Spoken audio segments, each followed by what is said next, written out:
এই সময়টা অর্থের পেছনে যেন সম্মান। কিন্তু যখন আমাদের দেহ থেকে এই কায়াটা মুক্তি হয়ে যাবে, তাহলে আমাদের দেহর মধ্যে আত্মাবৃদ্ধির মাঝে আমরা বহু কিছু পাপ হয়তো করে যাই, কারো অর্থের জন্যে লোভ লালসার মাঝে দেখবেন আমরা দু ধরনেরই মানব জাতিকে যদি যাই, হিন্দু হিন্দু করে আমি চিৎকার করব, আর কেউ ইসলাম বলে চিৎকার করবে। কারণ কেউ তিলক লাগিয়ে দেখবেন সমাজ লুটছে, আর কেউ টুপি পরে, কারণ এটা তাদের করণীয় কাজ, তারা এটা করে বসে। কিন্তু অর্থটা জীবনে হয়তো সঞ্চয় করে গেলেন, আবার সময় ক্ষেত্রে অর্থ বিলীন হয়ে যায়। আবার কেউ কেউ অধিক অর্থ রেখে গেলেন, কিন্তু সে অর্থ হয়তো তার কোনো সন্তানের জন্য, পরিবারের জন্য, যেইভাবেই হোক তিনি হয়তো সঞ্চয় করলেন, তাতে সৎকর্ম অসৎকর্ম তিনি কিন্তু এটা করে বেড়ালেন। কারণ এই কলিযুগে দেখবেন অসৎ কর্মীর ভরাডুবি, আর এই অসৎ কর্মী যারা আজকে দেখবেন সমাজে ভরপুর। এই সমাজে যেখানেই যাবেন অসতে ভরাডুবি, যাকেই আত্মবিশ্বাস করবেন সেই কিন্তু অর্থ লুটবে।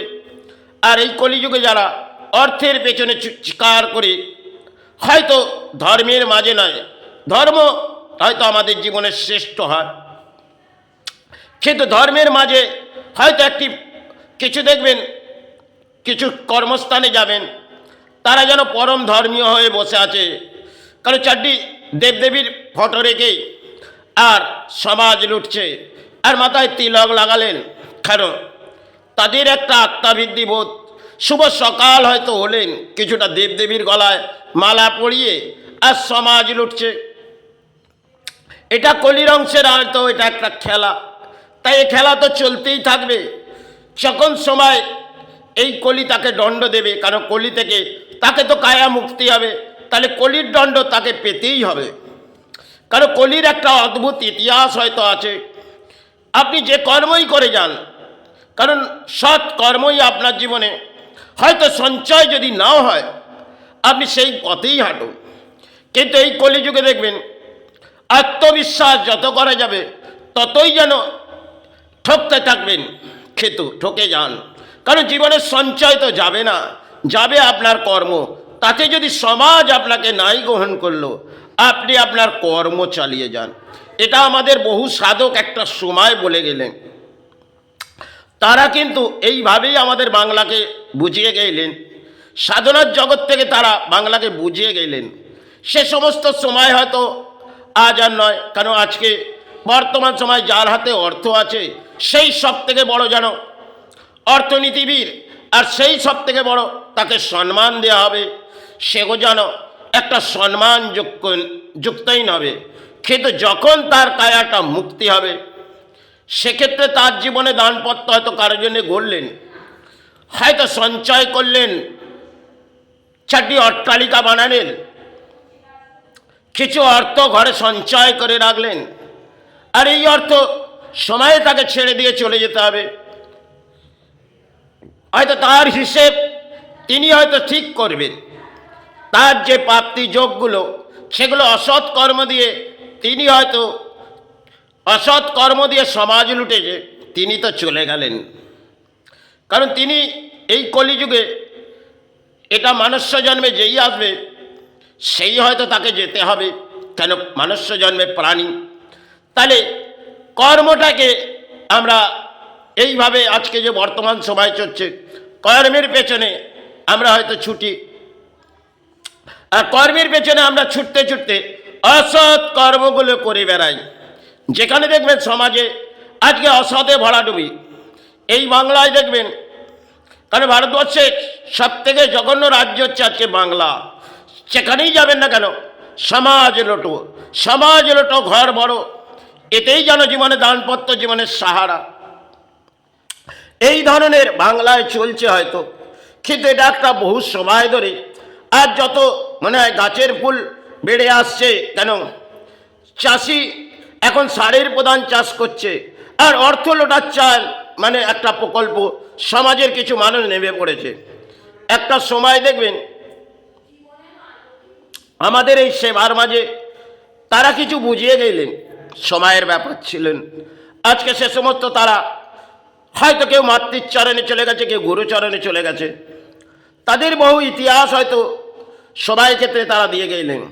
আর সেটা বাংলা ভেঙে পড়েছে। কেন বাংলায় ধর্ম ধর্ম করে হয়তো চিৎকার করা যায়, কিছু পতাকা নিয়ে পথে বেরোলাম, ধর্ম জাগালাম, এই ধরনের বাংলায় চলে। কারণ পথে যদি ধর্ম নিয়ম নিয়ে বেরোই তাহলে ঈশ্বর আমায় সাহারা দেবে, আর তাতে একটি তিলক লাগিয়ে যায়। তিলক লাগালে আজকে নারীর মাথায় সিঁদুর তো সরে গেছে, এসে গেছে পুরুষের মাথায়। তারা সমাজ লটার জন্যে এই সিঁদুর আবির্ভাব করে তারা পরম ধর্মীয় দেখাচ্ছে। কেন মায়ের পেটের সন্তান এসেছে, তারা ধর্ম জাগাতে। এই ধরনের কলিযুগে একটা খেলা চলছে। তাহলে কলির দণ্ড একটা সময় তাকে পেতে হবে। এই কলি যাকে মনুষ্য জন্ম দিয়েছে তার কিন্তু ইতিহাস কলি রেখেছে। সেই ইতিহাস তিনি জানে না যে তার কর্ম চলে যাওয়ার পর তার এক এক গুণের হিসাব তিনি কিন্তু নেবেন।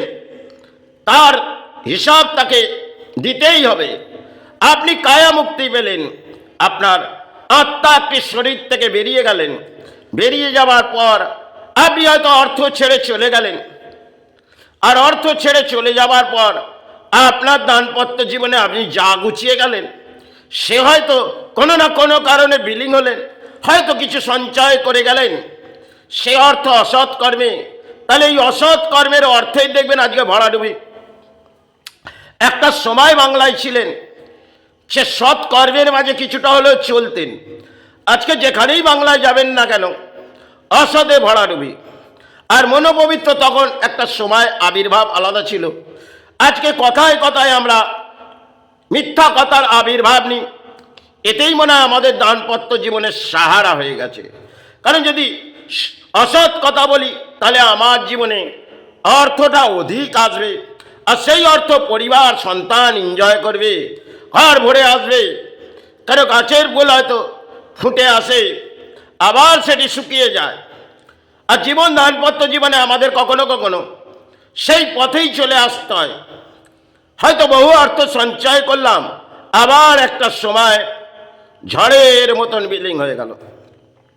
কারণ অর্থটা আমাদের একটা কাগজ, সেটাকে নিয়ে আমরা কর্ম করি, আর কর্ম করে হয়তো কিছু পালানে অন্যের আহার খুঁজি, সেটা তো আমরা পানি। আমাদের জন্যে অর্থ প্রয়োজন, কিন্তু অর্থটা আমাদের লোভ লালসা এতটাই, সেখানে অর্থটা আমাদের সঞ্চয় করব সমাজ লুটে। এটা দেখবেন কলির একটা অদ্ভুত ইতিহাস। আর এই বাংলায় দেখবেন যখন তিনি কোনো হসপিটালের মাঝে গেলেন, বহু কিছু হিসাব করছেন, কিন্তু সেখানে গিয়ে আর কড়ি গোনা নয়, সমস্ত কড়ি সেখানে বিলীন করছে। দেখবেন অধিক অর্থ সমাজ লুটলেন। আর যখন তিনি কোনো নার্সিং হসপিটাল গেলেন, সরকারি তো নয়, প্রাইভেট সেক্টরে, তার হয়তো হিসেব করে গরিব মানুষের কাছ থেকে এক এক আনা হিসেব করে। যখন কোনো হসপিটালের দরজায় চলে যায়, সেক্ষেত্রে তার অর্থ কতটা যে বিলীন হয় সেখানে কোনো হিসেব হয় না। হিসেবটা হয় সমাজকে, গরিবকে দেওয়ার জন্যে আর গরিব লোটার জন্যে। আজকে দেখবেন বাংলায় গরিব হয়তো আছে কিছু, তারা সৎ কর্ম নিয়ে হয়তো বেঁচে আছে। তারা যদি অসৎ হতেন তাহলে তাদের কাছে অধিক অর্থ থাকতো, কিন্তু কলি তাদের জীবনে হয়তো অর্থটা সাময়িক কিছু দিয়েছে। আর যাদের জন্য দিয়েছে দানপত্য জীবনে, সে সমাজ লোটো আর তাতে অসৎ বলি বলো, একটা সময় তোমার জীবনে ঝড় বইবে, সেই দণ্ড কলি আপনাকে দেবে। এটা কলির ইতিহাস। কলির একটি অদ্ভুত ইতিহাস আছে। অসৎ কর্মের অর্থে আপনি ঘর বললেন, একটা সময় আপনার ঘর বিলীন হবে। যাই হোক, এগুলো কলির অদ্ভুত ইতিহাস আমাদের বহু গুরুরা বুঝিয়ে গেলেন। আর সমাজ সে সমস্ত কিছু বুঝবে না, কারণ সমাজের মানুষের চাই অর্থ। যদি ঘরে অর্থ আছে, কিছু সম্পত্তি কিনবো, তাতে অসৎ কর্মের হলেও আমার সন্তানদের জন্য দানপত্র জীবনে কিছু গড়ে দিয়ে যাব। কিন্তু কলি এটা দেখে সে কতটা পাপ আপনি করে যাচ্ছেন, অন্যের ঘোড়া তো আপনার কিছু নেই। তাহলে আপনাকে শেষ কায়া মুক্তি হওয়ার পর আপনাকে কলি একটি ভয়ঙ্কর দণ্ড দেবে। আপনি মনে করলেন আপনার কায়াটা তো চলে গেল, চলে যাবার পর আপনার হিসেবের কড়ি বসেছে। এটা অঙ্কের কড়ি ছিল, ওখানে হিসেবের কড়ি বসলেন। কলি হিসেব করছে। একটা সময় আমাদের বাংলায় পুরুষ আর নারীর কড়ি খেলা হতন, কিন্তু কলি দেখবেন আপনাকে খেলাবে চারটি যে কড়িটা নিয়ে একটা বিবাহ যোগে খেলেন। আর কলিতে যখন আপনি এসেছেন, হয়তো অর্থ আপনার চাই, কিন্তু কলি আপনাকে অদ্ভুত তার শিক্ষা আপনাকে দেবে চলে যাবার পর। কেন? আপনি মনুষ্য জন্ম পেয়েছেন, আপনাকেও জীবন দান দেওয়া হয়েছে, আর যার কাছে অর্থ নেই তাকেও তো জীবন দান। কলি দেখতে চাইছে কে সৎ আর কে অসৎ। তারে তার বিচারটা কলি এক একটা কড়ি গুনবে, সে কড়ির হিসেব আপনি বুঝে উঠতে পারবেন না। কলির অদ্ভুত ইতিহাস সেটা আজও আছে। কারণ সময়ে মানুষ বদলে গেছে, মানুষ ইনজয় এসেছে, কিন্তু কলির অদ্ভুত ইতিহাস আমরা বুঝে উঠতে পারবো না। কারণ আজকে আমরা ধর্ম ধর্ম করে হয়তো চিৎকার করি, চারটি ফুল পুষ্প নিয়ে ধর্মস্থানে যাই, মা কিছু ভিক্ষা দে মা। কারণ ভিক্ষা না দিলে এই এসেছি মা কিছু অর্থ নিয়ে, তোর স্থানে এসেছি তাই কিছু ভিক্ষা দিয়ে যাচ্ছি, যাতে অধিকারে ভিক্ষা দে। মা দেখছে, বাহ, এই যে অসৎ সন্তান আমার ঘর ভরে আসছে, তাহলে আমাকে এই স্থানের মাঝে গোপনভাবেই থেকে যেতে হবে। কেন? আজকে এক একটা স্থান দেখবেন সেগুলো একটা সময় জেগেছিলেন, আজকে বাংলায় সেটা মনে হয় মা সরে গেছে। কারণ তিনি লুপ্ত হয়েছে, কলিতে তিনি লুপ্ত হয়েছে। সে সময় এক একটা ধর্মস্থানে আমরা ঢুকলে গায়ে আবির্ভাব হয়ে কাঁটা ফুটে কাঁটা চলে আসতো, রোম রোম খাড়া হয়ে যেত। আজকে যে সমস্ত স্থানেই যান না কেন, মা হয়তো আজও আছে, কিন্তু আমরা হারিয়ে ফেলেছি। আমাদের এই অসৎ বলিতে আমরা সমস্ত কিছু হারিয়ে ফেলেছি, মাত্রই চরণও হারিয়ে ফেলেছি, গরুচরণ। তাই এটা আমাদের দানপত্র জীবনে একটা কলির খেলা চলছে, কিন্তু কলি আমাদের নিশ্চয়ই কিছু দণ্ড দেবে। হয়তো এই ব্যাখ্যা আমার করা যায় না, আমি তো শিক্ষা অর্জন করিনি, যেটুকুন পারলাম ব্যাখ্যা দিলাম। তাতে মা ক্ষমা করুক, গুরু ক্ষমা করুক, এই বলে শেষ করলাম।